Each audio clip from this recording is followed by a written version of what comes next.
When a person falls in love, they can sometimes lose their objectivity about the relationship. They may even ignore negative things that they suspect or have discovered about the person they love, especially if they've already made wedding plans. Look out for the following danger signs if you plan to get married soon.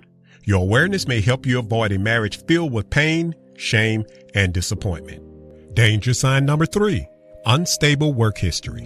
An unstable work history is a danger sign. This danger sign may manifest in a person for various reasons.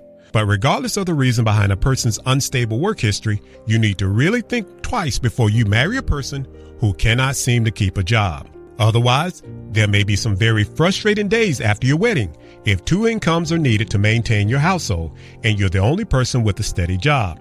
This situation could become especially frustrating if your mate doesn't have a job because they're too lazy to work or because they sabotage every job opportunity that comes their way.